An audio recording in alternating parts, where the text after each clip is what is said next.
Mine also is on the NBA and the discipline of Okay. Phoenix Suns and Mercury owner Robert Sarver. Oh yeah, Mm-hmm. Mercury And too. so I want to go a little bit deeper in our conversation around a topic that we generally don't talk about except with our own close friends and family members. I know where this is And going. so people are commenting the full range of, it's over a long history, 18 um, years.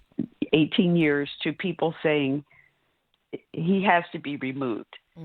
Since the NBA likes to tout and for justify being much more on top of and conscious of racial equity and treating employees fair or, the best they can. And certainly being a very black league, Yeah. they've done things that other leagues Hmm. and organizations have not done. And so I want to move to some deeper questions. And the first is, who can actually use the N word? So looking at there's a number of people have reported on this and made some comments. I'm referring to a very insightful article that was in the Washington Post by Randall Kennedy back in 2001. But just making some different points in terms of, should blacks be able to use the word Nigger in ways that are forbidden to others? Should the law view the N-word as a provocation such that it reduces the culpability of a person who responds to it violently? And under what circumstances, if any, should a person be ousted from his or her job for saying the N-word? And so I want to go to the etymology, as in the roots of the word. Nigger is derived from the Latin word for the color black. Niger, niger, okay? According to a very prominent dictionary, Random House, in terms of slang, it didn't originate as a slur, but took on this derogatory connotation over time. And of course, we have many, many varieties in terms of how it's spelled, including nigga, nigga, nigger, and nigar. John Rolfe, when he arrived on the shores of the Virginia colony, today modern-day Hampton, Virginia, with the first quote-unquote shipment of Africans in 1619, he listed them as Negars, Negars, Negars. Now, the scholars do debate in terms of whether or not the Africans were indentured servants or whether or not they were enslaved. I don't get into that debate. My point is that they were unfree for 246 years. Right. 246 years of our nation's history. A 1689 inventory of an estate in Brooklyn made mention of an enslaved Nigor boy, Niggor. And then the seminal lexicographer Noah Webster, and we know him as Webster's Dictionary, referred to Negroes as Negars, Negers. So here we are today. It's over history, over American history. The N-word has cropped up in children's rhymes. And perhaps the best known, which you all probably have heard of, is Eeny, Meeny, Miny, Mo. Catch up By the toe. by the toe. You're right. If he hollers, let him go. Eeny, Meeny, Miny, Mo. Yeah. So we don't know precisely when or how Niger, Niger, turned into the negative connotation of the N-word and has this now pejorative meaning.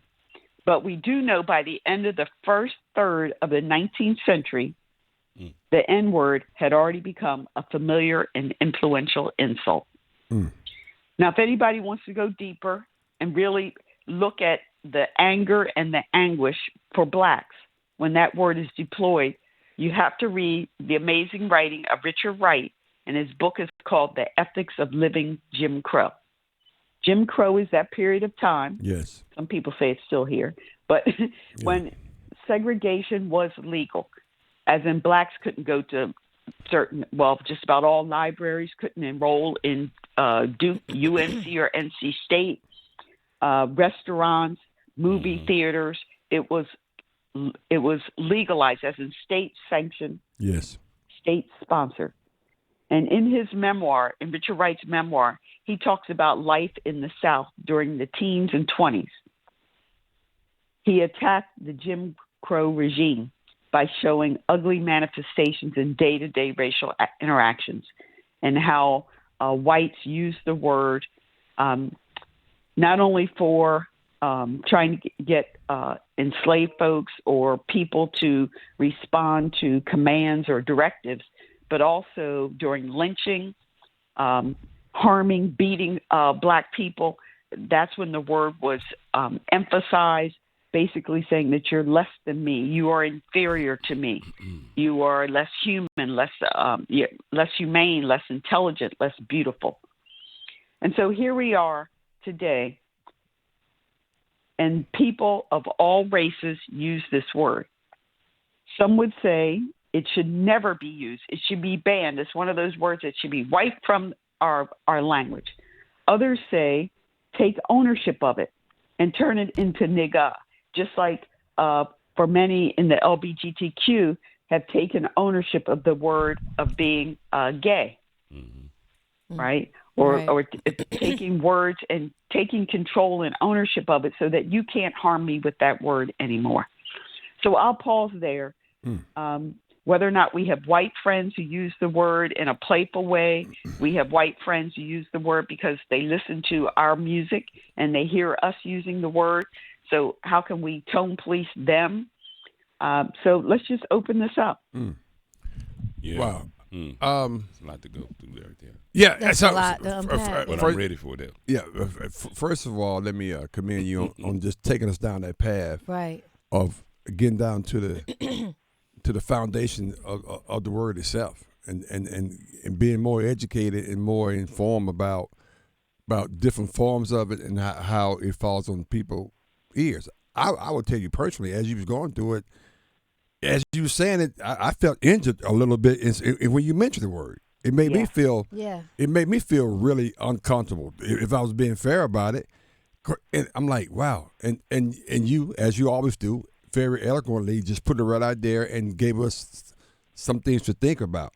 But in the process of doing that, it still made me feel a little indifferent because how I grew up with that, the stigmatization as it relates to that word and how it, in a negative sense, and how it felt on my ears growing up and even today. So I just that's my first reaction to what you said. Yes. So I interpret that to say that you don't want anybody to use the word. White, black, brown, no one should use the word. You know what? That's a tough one for me, because if I said yes, I don't want anybody to use the word. I won't be really truthful about it, because I know when I'm amongst my friends, we use it in a positive sense in a lot of ways, never in a negative sense, and we use a different form of the word that you just mentioned. Right. If I was being honest about that, so but when it comes from the source that it comes from, may determine whether or not I feel good about the use of the word, and then that's what I'm talking about right there. Yeah, I agree with you. I Yeah. feel like we use it amongst our friends or family or whatever. It's in our music, and it doesn't feel bad. But when it comes from someone else, you get that feeling like what you were just talking about. But if we won't change behavior, then maybe that starts with us and in our music and how we do, because it makes it seem like it's okay when other people hear that. Yeah. Then they repeat that. Well, you said it, so I think change behavior may also start this is awesome from conversation, within. by the way. Yeah, Dr. Straw, I view it similar to how some people say about profanity, right? So you can curse around me, or you can curse at me, right? Or you can curse me, as they say. And when we get in a situation where we talk about, well, I've heard people say it, and it's around my friends or other people, that's using the N word around me, right? But you could also use the same word and direct it towards me in a negative sense, and it really means something totally different. Of course. And the point that people try to not make that distinction like that's not possible, I think everybody's being naive, right? Because you can use the N word and the R, all any connotation you want, but you can say it at me or towards me and know you're meaning something totally different. Yeah. And it's not meant to, be a descriptor or just be in general passing conversation. It's meant to be negative and demeaning and hostile. Mm-hmm. And, until we get to where that's the case, I think we're just kind of trying to play semantics with the word. And semantics with the word, the formation of the word, how the word, the ending of the word, whether it's N-I-G-G-E-R versus N-I-G-G. Yeah, right. because people view that differently. Yeah, but reality I know is, I do. I personally I view that differently. Right. Yes. I mean, it means something different, right? But at the end of the day, right? No matter which one of those you use, you can say it at me in a certain tone, and it means something. Well, yeah, totally different. That's right. No matter which one of them you use. Yes, sir. Wow. Awesome conversation. Yes. Well, I believe because, and I think some of this is generational. Mm-hmm. Certainly, black folks I found over the age of 50 feel a certain way about the word and any derivation of it. Yeah. Just don't use it. Mm. Feel very uncomfortable with the music and its various variations in music and conversation that is still a playoff of that hurtful word. But I do understand the playfulness in the word when our people use it. Mm-hmm. Mm-hmm. What gets really dangerous is when you have white family members or white friends who use it jokingly, to K-Mac's point, not at you, but as a descriptor, and oftentimes in a playful, loving way. But when you have black folks in that conversation who aren't close to that white person, that white family member or white friend, and hear it being used, and they don't have a relationship with that white person, it creates tension. Absolutely. It creates side-eye looks. It creates judgment, like, who is this white person? How are you using that word? Mm-hmm. It sparks some tension. I don't know if the word can ever be eliminated because it is so.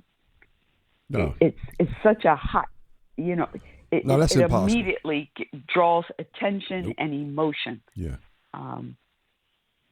Just like profanity. Mm-hmm.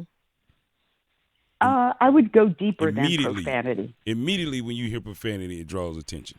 It draws attention, but it doesn't cut as deep as but it draws attention. Right. Oh, absolutely. Yeah. Yeah.